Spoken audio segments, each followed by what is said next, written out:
Hey YouTube, this is The Art of Prepping. Hope you guys are doing great today. So I have a video for you. For some of you guys, you've been waiting for years for this one. And that is, how do you know if you have enough? How do you know if you're prepared? How do you know? For years now, I've been receiving these kind of questions. And I'm just like, well, I think you'll know if you're prepared when you start to feel more comfortable, when you start to kind of see that you have some capacity to deal with stuff. But a lot of the answers that I've given in the past are kind of very simplified, and let's just say they were somewhat generic. But I kind of had to do that because I'm like scratching my head saying, hey, I really can't answer that for you, right? I can't really answer that for you because we're all in different situations. We all have different needs and wants. But I came up with some questions. Yes, I came up with some questions you can ask yourself to kind of figure this out on your own. Yes, are you prepared?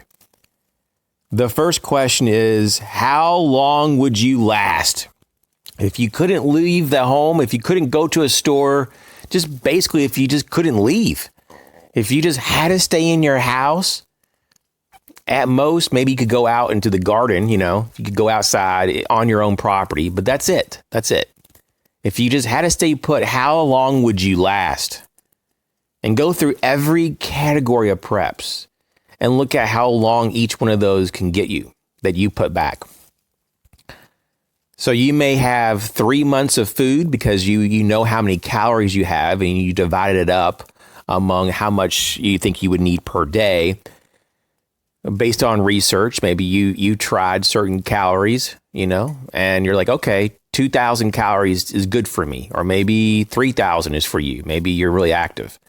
But whatever it is, you've done the math, and you know that you need this many calories, and because you have that much stored up, you might get, let's say, 2 months. You have 2 months worth of calories.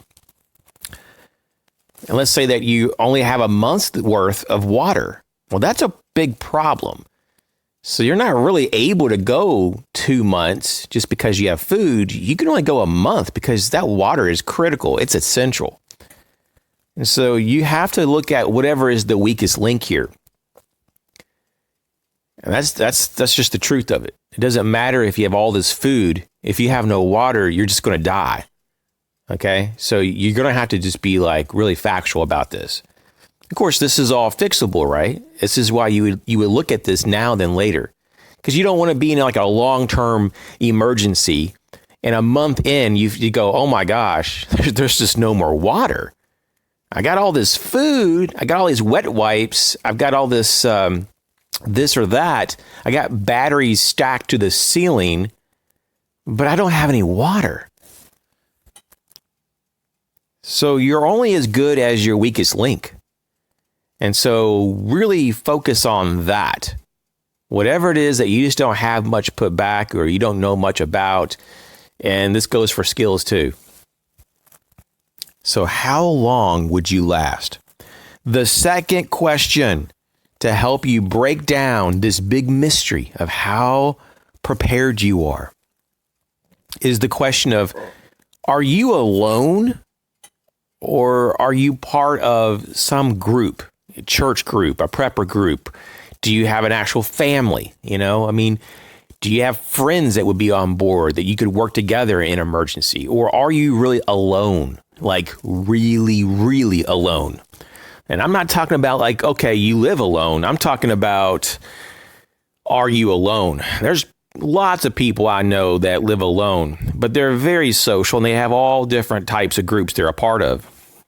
And this is really important because if you are truly alone, you're just not social at all, and you don't have any backup per se, you're not part of any group, things can get very difficult in a very short amount of time.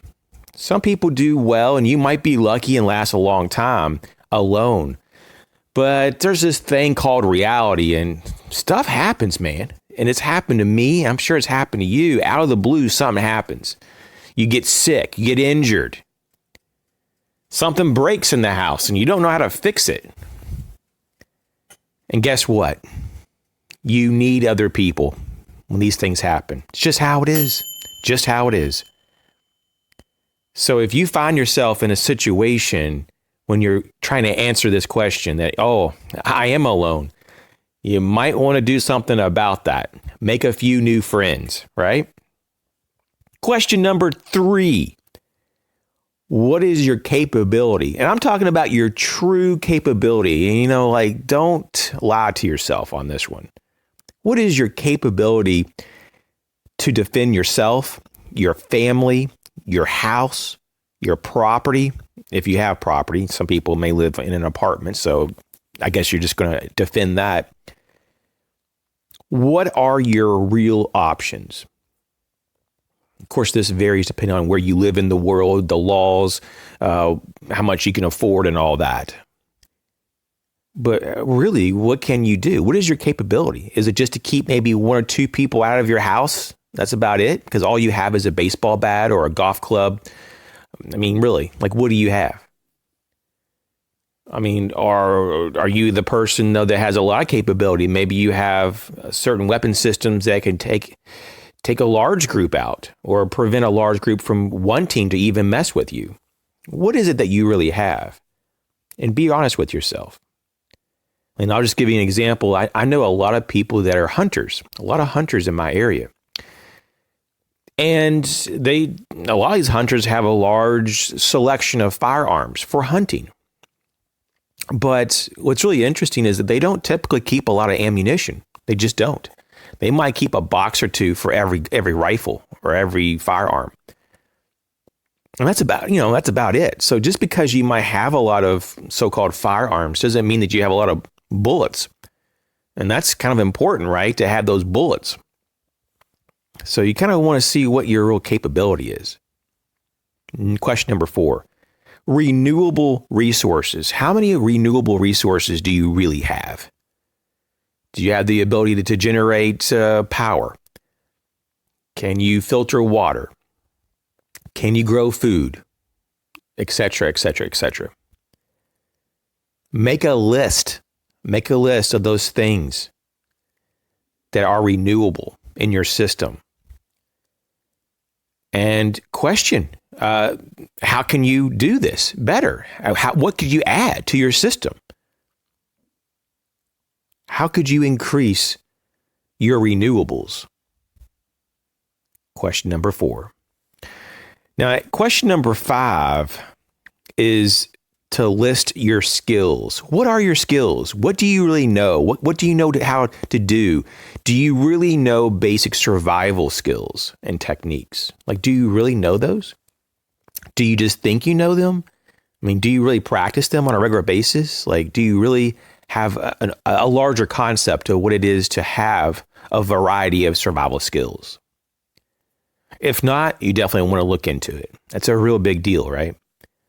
Skills and knowledge sometimes really enhances what you already have, right? It can make things work that previously was not working. It can take something and extend it so that you can get results when you thought you couldn't. Skills can save your life.